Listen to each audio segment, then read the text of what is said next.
Mondel's Cooking.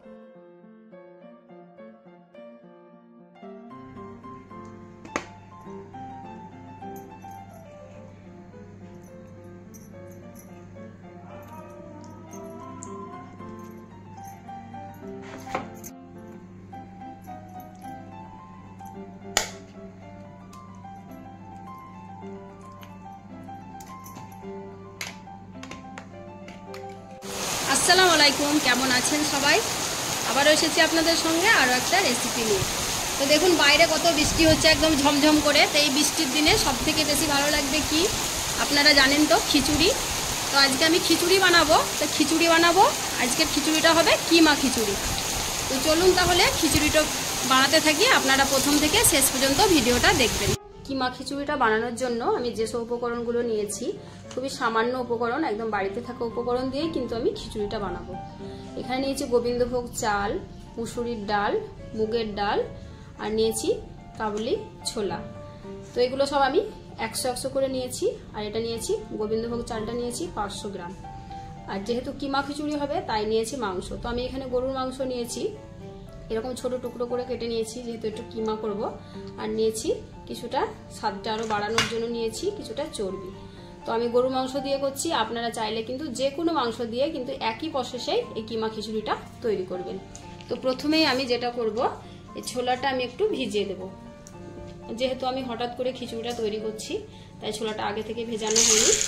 তো আপনাদের হাতে সময় থাকলে কিন্তু ছোলাটা আগে থেকেই ভিজিয়ে নেবেন। তো আমি এটা ভিজিয়ে দিলাম। এবার আমি বাকি কাজটা করব, সেটা হলো আমি এই মাংসটাকে কিমা করে নেব। মাংসটা আমি কিমা করে নিয়েছি, এই দেখুন। তো এবার বাকি কাজগুলো এবার করব। ছোলাটা আমি একটা প্রেসার কুকারে আগে সেদ্ধ করে নেব। যেহেতু আমি গোবিন্দভোগ চালের খিচুড়ি বানাবো, চালটা সেদ্ধ হতে বেশিক্ষণ সময় লাগে না, আর ছোলাটা সেদ্ধ হতে বেশিক্ষণ সময় লাগে। তাই আমি একটা কুকারে আগেই সেদ্ধ করে নেব।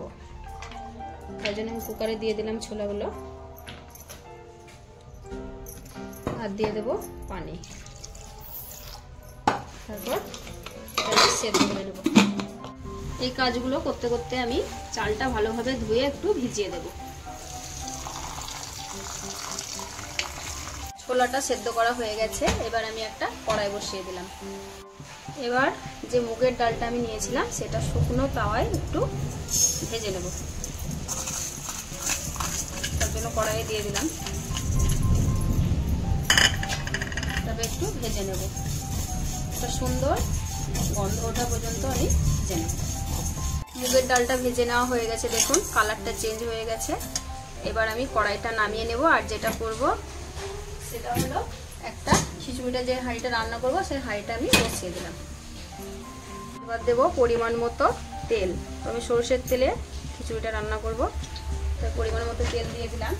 তেলের মধ্যে দিয়ে দেব 2টো এলাচ আর একটা দারচিনি। এখানে আমি 250 গ্রাম পেঁয়াজ নিয়েছি। পেঁয়াজটাকে এরকমভাবে কেটে নিয়েছি। তো পেঁয়াজটা এবার দিয়ে দেব।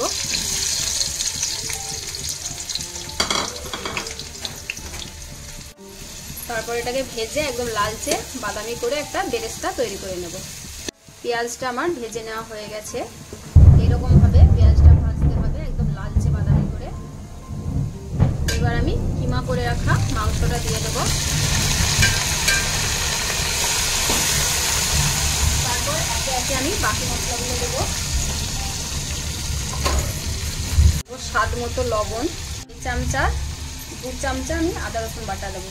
1 চামচা দিলাম, আরও 1 চামচা দিয়ে দেবো। পরিমাণ মতো হলুদ গুঁড়ো, তারপর দেবো লঙ্কা গুঁড়ো।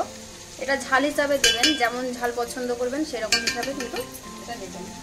1 চামচা দেবো ধনে গুঁড়ো, 1/2 চামচ দেবো গোলমরিচের গুঁড়ো।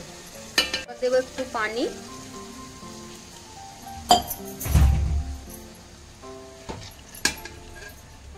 দেবো কতগুলো তেজপাতা। তারপর এটাকে নেড়ে চেড়ে মশলা মাংস একসঙ্গে কিন্তু ভালো করে একদম কষিয়ে নেব। কিমাটা আমার কষে নেওয়া হয়ে গেছে, এরকম তেল ছেড়ে দিয়েছে। তো এবার আমি ধুয়ে রাখা চালগুলো এর মধ্যে দিয়ে দেব।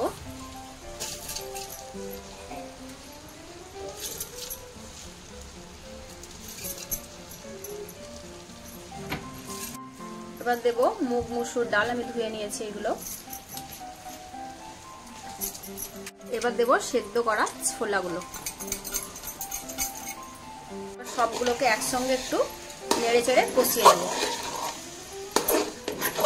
কিছুক্ষণ আমি কষে নিলাম সবকিছুকে একসঙ্গে।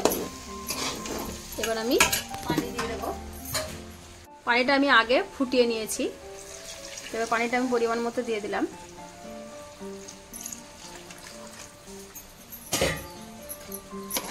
তারপর আমি এটা হাই ফ্লেমে কিছুক্ষণ পরপর নেড়ে আমি ভালোভাবে সেদ্ধ করে নেব, যাতে তলায় না লেগে যায়। তার জন্য আমি কিছুক্ষণ পরপর একবার করে নেড়ে দেবো।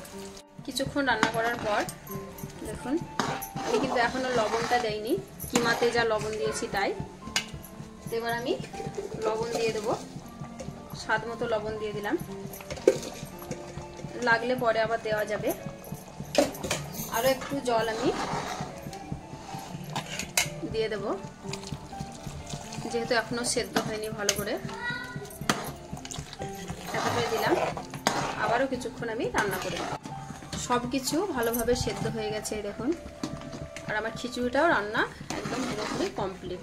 তো খিচুড়ির ঘনত্বটা কেমন হয়েছে দেখুন, এই দেখুন। তো আপনারা এখানে কতগুলো কাঁচা লঙ্কা বাড়িতে থাকলে পরে দিয়ে দেবেন, তাহলে খিচুড়ির স্বাদটা আরো বেশি ভালো হবে। আর আমার বাড়িতে কাঁচা লঙ্কা নাই, আর বাইরে অনেক বৃষ্টি হচ্ছে, তাই দোকানেও যাওয়া হয়নি, তাই কাঁচা লঙ্কা দেওয়া হলো না। এবার দিয়ে দেবো সবশেষে একটু 1 চামচ মতো ঘি, গাওয়া ঘি দিয়ে দিলাম।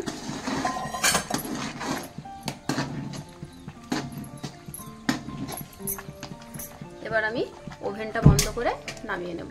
এই হলো আজকের আমার রান্না কিমা খিচুড়ি। তো দেখুন রান্নাটা কত সুন্দর হয়েছে, দেখতে কতটা সুন্দর লাগছে। এটা কিন্তু খেতে অনেক বেশি টেস্টি হয়। তো যে একবার খাবে সে কিন্তু বারবার খেতে চাইবে এই খিচুড়িটা। তো আপনারা তো অনেক রকম করে খিচুড়ি রান্না করেছেন, তো একবার এরকম কিমা খিচুড়ি করে দেখবেন কতটা টেস্টি হয়। এটা বানানো তো খুবই সহজ, ঘরে থাকা সামান্য কিছু উপকরণ দিয়ে বানানো হয়, আর খুব অল্প মাংস দিয়েই কিন্তু ঘর ভর্তি লোকের কিন্তু খাওয়া হয়। তো আমার এই খিচুড়ি রেসিপি কেমন হয়েছে আমাকে কমেন্ট করে জানাবেন, ভালো লাগলে একটা লাইক দেবেন। আর এরকম ধরনের আরও নতুন নতুন রান্নার রেসিপি পেতে আমার চ্যানেলটিকে সাবস্ক্রাইব করে আমার পাশে থাকবেন। ভালো থাকবেন, সুস্থ থাকবেন, আল্লাহ হাফেজ।